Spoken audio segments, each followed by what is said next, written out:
बीडच्या प्रकरणामुळं अख्खं राज्य आता हालचालीला लागलेलं आहे। आपल्याला माहित आहे बीडमध्ये काल सर्वपक्षीय आक्रोश मोर्चा झाला आणि बऱ्याच गोष्टीला थोडीशी चालना मिळालेली।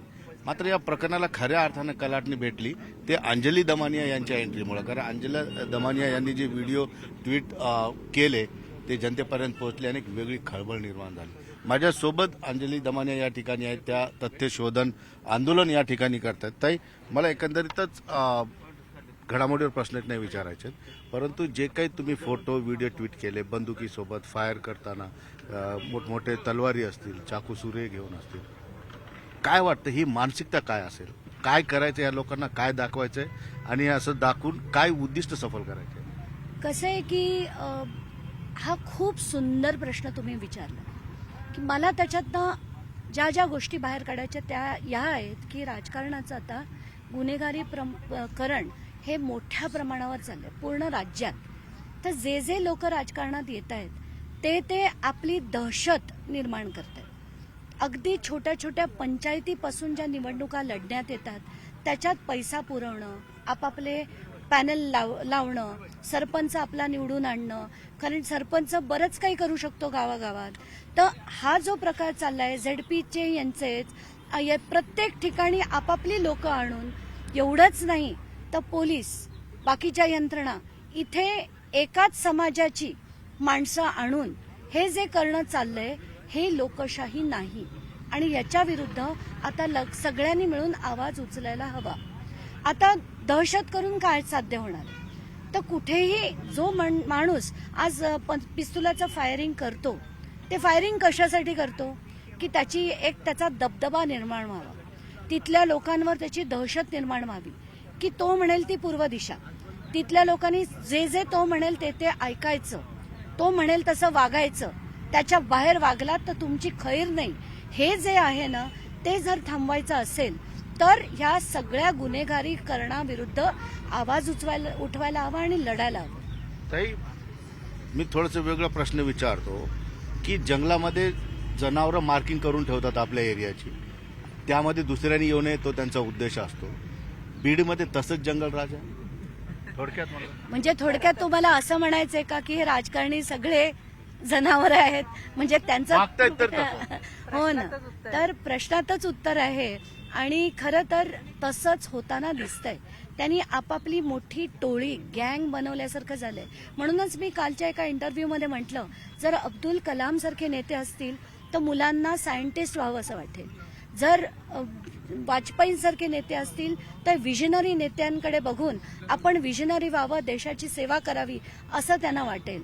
जर मनमोहन सिंगाचं उदाहरण घेतलं तर इतके मोठे इकॉनॉमिस्ट होते ते की त्यांनी भारताची अख्खी दिशा, त्यांनी पार्शली रुपीला जेव्हा कन्व्हर्टेबल केलं तेव्हा त्यांनी अख्खी भारताची दिशा बदलली। आणि असे नेते असतील तर युवा पिढीला त्यांच्याकडे बघून काहीतरी प्रेरणा घ्यावीशी वाटेल। पण आत्ताच्या घटकेला त्यांना धनंजय मुंडे जे स्वतःच पिस्तुला हातात घेऊन फिरतात, वाल्मिकी कराड सारखी लोक, कैलाश फडक सारखी लोक जर नेते व्हायला लागली तर तिथली जनता आणि तिथले युवा पिढी पुढे हे उदाहरण जर येणार असेल तर कुठेतरी आपण देशाला अधोगतीकडे घेऊन चाललोय एवढंच म्हणावं असं वाटतं। पण याच्यामध्ये जसं दहशत बसवायची आहे ती दहशत जसं तुम्ही म्हटलंय राजकारणातून आहे, तशी दहशत दुसरी बाजू त्याची आहे की आर्थिक फायद्यासाठी सुद्धा ही दहशत बसवली जाते। यामध्ये जसं थर्मल पॉवरच्या राखेचा एक फार मोठा माफिया आहे। कसं आहे की ती पैशासाठी सुद्धा नाहीये, ती फक्त पैशासाठी दहशत पसरवली जाते। कारण राजकारणात खरं तर लोकशाही म्हणजे काय आणि राजकारण म्हणजे काय? राजकारणात लोकांनी देशसेवा करावी, लोकहिताचे मुद्दे घ्यावे, लोकांसाठी लढावं। आता एकतरी राजकारणी तुम्हाला तसा दिसतोय का? ते कशासाठी येत आहेत? आणि त्यांची जी संपत्ती म्हणाल, त्यांच्या गाड्या म्हणा, घोडे म्हणा, बंगले म्हणा, जी अफाट संपत्ती होत चालली आहे त्याच्यावर काहीच आळा नाहीये। आणि देशाच्या सामान्य माणसाची जी परिस्थिती आहे ती जशी 15 वर्षापूर्वी होती, जे बीड मी 15 वर्षापूर्वी 12 वर्षापूर्वी मी केंद्रेकरांचं जेव्हा इथून बदली केली गेली तेव्हा जे आंदोलन केलं, बीड तेव्हाचं बीड आणि आत्ताचं बीड याच्यात फारसा काहीच फरक पडला नाही। पण धनंजय मुंडेंच्या संपत्तीत म्हटलं नक्कीच मोठीच वाढ झालेली आपण बघतो। फक्त त्यांचंच नाही, सगळे जेवढे राजकारणी आहेत ना सगळ्यांच्याच संपत्तीत आपल्याला वाढ झालेली दिसते।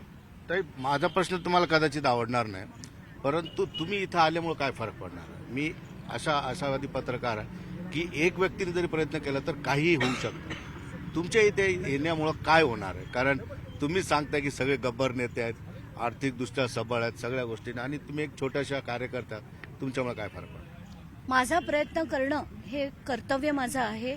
आतापर्यंत मी जी लढाई दिली, सिंचन घोटाळा असो, खडसे असो, भुजबळ असो, भुजबळ 2.5 वर्ष जेलमध्ये होते, खडसेंना सुद्धा त्यांची 10 मंत्रिपदं असताना, मंत्री असताना त्यांच्या विरुद्ध मी लढे दिले होते आणि त्यांना त्यातनं पाणउतारा त्यांचा झाला.